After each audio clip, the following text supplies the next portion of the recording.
अहमद पंजोता साहब ने बड़ी तफसील से आपके साथ खान साहब का मैसेज इससे आपको आगाह किया।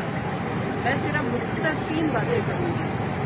देखें, पूरी कौम के लिए ये पैगाम है कि खान साहब आज जो कैदोबंद की सौतें तमाम फैमिली अपनी बीवी के साथ जिस तरह से झूठे फ्रॉड और बेबुनियाद विक्टिमाइजेशन की जो ऐसे गिरावट का शिकार लोगों ने जो केसेस बनाए हैं, जो भुगत रहे हैं, तो वो हमारे आने वाली नस्लों के लिए ये सारी जदोजहद कर रहे हैं। खान साहब ने ये जो 8 फरवरी की जो प्रोटेस्ट है उसकी कॉल इसलिए दी है कि वो मैंडेट लोगों का चोरी हुआ था। लोगों ने अपने तौर पर अपना पैसा खर्च करके हमारी किसी कैंपेन के बगैर एक नजरिए को वोट दिया था, और उस नजरिए के तहत जो लोगों ने जिद्दोजहद की वो किसी एक डेमोक्रेटिक इनकलाब से कम नहीं था। तो मेरी अपील है, खुदारा घर में बैठी हुई एक एक बेटी, माँ, बहन उस बापर्दा औरत को देखे जो हमारे आने वाले बच्चों के बेहतर मुस्तकबिल के लिए अपने खामन के साथ हक और सच की आवाज देते हुए आज कैदोबंद की सौतें काटती। केस पता है कौन सा है? अल-कादिर यूनिवर्सिटी सुन्नते रसूल के ऊपर अमल पैरा करने के लिए अपनी आने वाली नस्लों को एजुकेट करने का जुर्म बहुत बड़ा गुनाह किया उन्होंने। उसके बाद दूसरा जो इन्होंने बदनामे जमाना 19 जुलाई 2024 को आपको पता है कि वो जो एक बदबख्त शख्स मैं कहूँगी कि जिसने अपनी आने वाली नस्लों को अपना तारुफ कराने के काबिल नहीं छोड़ा, मेरी मुराद है खबर माने का, उसने ये एप्लीकेशन दी, उसको साइड पे रख दिया गया, अपने मनपसंद जजेस की भर्तियां की गई और फिर मुज़ाकरात का खेल खेला गया। और जब अपनी मर्जी की डील नहीं मिली, मैं कौम को आगाह करना चाहती हूँ, खान साहब इनसे किसी किस्म की डील नहीं चाहते, लेकिन ये जरूर है कि वो इनको डील नहीं दे रहे, इनकी मर्जी की शराइत पे मबनी इनको डील नहीं दे रहे। ये वजह है कि दोबारा पकड़ के उनकी बेगुनाह बेकसूर अहलिया को इन्होंने अंदर जेल के अंदर डाला ना सिर्फ, और एक बदकारी वाला घिनौना किस्म का इन्होंने जो फेल किया है कि इज्जत जैसा पाकिस्तान के माशरे में, मुझे बताओ, हम नाव बहनों बेटियों वाले हैं, हमारे माशरे में औरत तो पहले बड़ी घुटन का शिकार है। हम अपनी बेटियों को तालीम देने के बाद उनको रोजगार के मौके नहीं फराहम कर पाते कि कंड्यूसिव इन्वायरमेंट नहीं है जहाँ पे वो जाके अपनी सलाहितों के लोग डॉक्टर बना के बेटियों को हॉस्पिटल्स नहीं भेजते प्रैक्टिस के लिए। आप ऐसे मुआशरे के अंदर जहाँ पे हमने हाफ ऑफ पॉपुलेशन को पहले ही कोई बुनियादी हकूक नहीं दिए, तो आप एक प्रिविलेज तबके की खातून के साथ ये कर रहे हैं। वो कौन है? वो एक्स प्राइम मिनिस्टर, एक सुपरस्टार, एक हीरो की वाइफ है, वो साबका खातून अव्वल है। उनके ऊपर आप किरदार खुशी करने से जब बात नहीं आ रहे, तो मैं मेरे घर में बैठी हुई, दूर दराज गांव में बैठी हुई एक औरत, हमें तो अपनी बच्चियों को सती होने से महफूज करना है, कारी होने से महफूज करना है। और यहाँ इस्लामाबाद के अंदर ये जो घिनौना खेल रचाया जा रहा है, कौम की माएं, बहनें, बेटियां झोलियां उठा के न सिर्फ बद्दुआएं दे रही हैं, आपको कभी माफ भी नहीं करेंगी। मैं 2-3 चीजों के ऊपर आपकी तवज्जो दिलाना चाहती हूँ। ये माओ और बहनों ने, आपको पता है कि पीटीआई को जो जितनी भी सर्वे या रिपोर्ट्स आई हैं, खवातीन ने सबसे ज्यादा तादाद में वोट डाला। क्यों?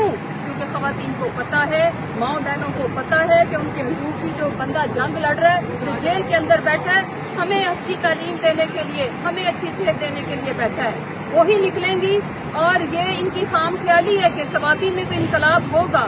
एक यूनियन काउंसिल के अंदर हर वो 18 साल की एज का वोटर जिसने अपने से जाके वोट डाला, चाहे कद्दू टमाटर खंबे खड़े थे लेकिन वोट डाला, उनके साथ वो इजहार यकजहती करेंगे इस सूरत में कि हमने हर सूरत अपने लीडर को न सिर्फ हकीकी आज़ादी दिलानी है, बल्कि हमने अपने हकूक की भी हिफाजत करनी है। आखिर में 2 बातें, मेरी अपनी जो इस कौम की बेटियां और माएँ और बहनें, मुझे पता बहुत दुखी हैं, हम बहुत रोते हैं जब इस तरह की किरदार खुशी की जाती है, लेकिन मेरी अपील है कि जब ये बुशरा बीबी का केस लगाएं, आपने सोशल मीडिया का दौर है, हमें हर दफा सड़कों पे आने की जरूरत नहीं। जब सड़कों पे आने की जरूरत हुई, मैं खुद आपको कॉल दूंगी, मैं खुद लीड करूंगी, लेकिन अपने घरों में बैठ के इनको आपने अपने जो भी जज्बात आए उसकी टिकटॉक्स बनाए, उसकी वीडियो बनाए और सोशल मीडिया पे अपने बेटों को कहें अपलोड करें, और आप बताएं, अब सब पूरी कौम की माएँ बहनें बेटियां एक पैगाम दे के मैं भी बुशरा बीबी हूँ, मेरे से भी इंतकाम लो, मैं भी हक और सच की जंग में खान साहब का साथ दे रही हूँ। ये समझते हैं ये नाअहल, नालायक और ये गफलत में डूबा हुआ टोला ये समझता है कि ये बुशरा बीबी खान साहब की कमजोरी है और वो इस कमजोरी को तंग करके खान साहब को तंग करेंगे। लेकिन मजाल है जी, दोनों को मैं कहती हूँ सलूट है, जिस तरह से वो आपके जुल्म का सामना कर रहे हैं उसकी तारीख में मिसाल नहीं मिलती। आखिर में آج خان صاحب نے ہمارا ایک کارکن ندیم، آپ نے اکثر ان کو اسٹیج کے اوپر دیکھا، وہ والنٹیئر کرتے تھے اور ایک عام گھرانے سے ان کا تعلق تھا، چھوٹی چھوٹی بچیاں ان کی، اور کبھی انہوں نے ایک پارٹی سے ایک پینی نہیں لی. خان صاحب کی حفاظت پہ بھی زمان پارک میں 24/7 مامور تھے، ہر جلسے میں وہ بندہ ہمارا موجود تھا.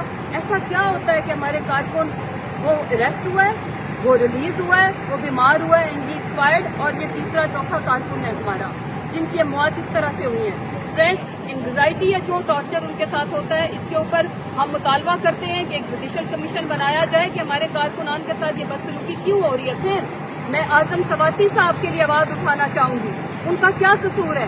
اس ملک کا سینئر سٹیزن، ایک سینیٹر، اور پھر میں سالار کاکڑ، وہ بلوچستان کا بیٹا جس نے یہ جو 24 کا میسیکر تھا وہاں پہ وہ ایک سمبل تھا ریزسٹنس کا، اس کے ساتھ صدام ترین اور ہمارے باقی تمام کارکنان میں جن کے نام نہیں لے پا رہی، آپ کو خان صاحب کی طرف سے خراج تحسین ہے. اور ہماری لاہور کے اندر جو قیادت ہے، میری مراد شاہ محمود قریشی صاحب، ڈاکٹر یاسمین راشد صاحبہ جو کینسر سروائیور ہیں، اعجاز چودھری صاحب ایک سینیٹر.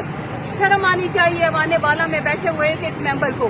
پی ٹی آئی کی ذمہ داری نہیں ہے آئین اور قانون کی پاسداری، یہ ہر لیجسلیٹر کا معاملہ ہے. ڈرے اس وقت سے جب کل آپ کی باری ہوگی، کل آپ کا کوئی سینئر اعجاز چودھری صاحب کی جگہ پہ اس کا نام ہوگا.